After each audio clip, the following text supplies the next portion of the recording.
Hello, I'm Joe, I'm 17 and this is Beth. Hi, I'm 19 and we're both students from the Felixstowe area. Thank you for watching part 1. We discussed previously the different ways that stories are told by technology, and now in this part we're going to discuss the qualities and effects of stories told online. I think that an example of improving the qualities in stories online are told, which I think we touched on briefly, is CGI, computer-generated images. For example, the film Gravity with Sandra Bullock shows how films have never been made before. Do you think that's true? I don't think that we could have ever made a film like Gravity before, like in the past, I don't know, a decade ago. We just wouldn't have had the technology to do that. I think it's quite interesting though. People do argue that it's not that great. Gravity, like actually, if you strip away the CGI and the special effects, it's got 5 characters in it, it's got barely any dialogue, and it's not really got any kind of strong character development or really personalities in there. Would you say that, I think, the film Gravity, nothing's really happening. There isn't really a lot of action or anything substantial, or anything really gritty going on. I understand that they're obviously using these enhanced images to make it more flashy and kind of attract the viewer, but it's the lack of dialogue doesn't make it, it's hard for modern viewers. It's a very minimalist film. I think a different one to talk about maybe would be the film The Artist, because, well, The Artist is an interesting film that also came out very recently.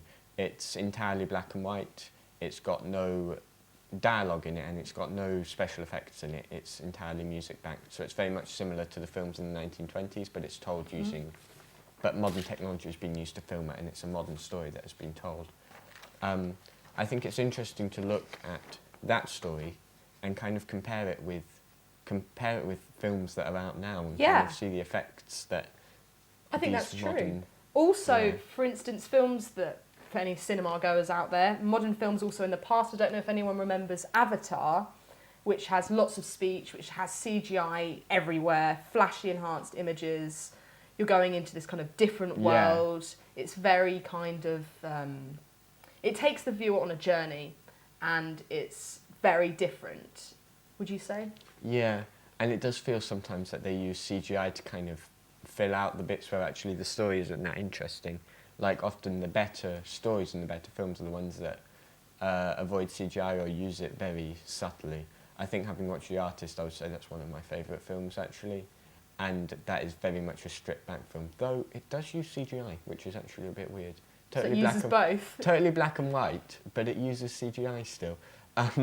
Also, I remember in the Avatar film, where, with the tree, there's this great big tree, and it's kind of very CGI orientated because the Avatar is lying on the ground, and everyone believes that the Avatar's going to die because the humans have like declared war on all of the Avatars. Yeah. Do you remember that part? Yeah. And do you think that part is really CGI? You can definitely tell that all the images there have been enhanced because the tree wouldn't have looked superior. Pretty much everything in Avatar has got CGI all over it, to be honest. It's pretty huge film. But that particular moment was really quite a giveaway. When you compare and contrast, like for instance, when you watch The Artist, because you've got so little dialogue and so little anything really, you have to focus quite hard to kind of see what's going on really. And it leaves the imagination more open, like your brain has to work harder to find out what's going on. You really have to read the character's facial expression and their gestures and try and understand what's going on. If you're not paying attention properly, then you won't really know what's happening. Yeah, exactly. And I do feel that maybe this reflects on our modern storytelling devices, that actually for a lot of films like Transformers, you could watch it with one eye closed and half asleep and you'd still pretty much get the story. But I think maybe the way that we tell stories now is, I don't know, like... It's changed a lot. Yeah, and that people don't have to invest as much attention into the story. They don't feel as connected to it. Yeah, and without dialogue now, it's much harder to follow, especially for modern viewers. Because modern viewers love listening to characters and jokes going back and forth between the different characters, and taking that away completely, although it could be in some critics' eyes, revolutionary. It's changing. In some ways, it's really hard for people to kind of keep track of. I think it's interesting. Another point that we should talk about is multimedia elements. Like, now that we've got so many different ways to tell a story, people are mixing them together and kind of mixing them up, like Lizzie Bennet diaries, which we've mentioned before. Yeah, this form of multimedia works well, as we've mentioned before, with the Tumblr and the Twitter, and it seems to be more kind of effective and creative, as it's mixing all kinds of ways of telling a story together. Yeah, with Lizzie Bennet, they had a Tumblr and a Twitter account which ran alongside the videos. So as each video was posted, the Twitter and the Tumblr would also post, like, what happens in Pride and Prejudice? There's one moment, I don't know if anyone remembers out there, when Lizzie Bennet's sister is about to be married, and this is a big deal. So if you're following these Twitter and Tumblr accounts, you might see, like, OMG, sister's gotten married, like, hashtag. Like, oh my goodness, big moment, wedding day's coming.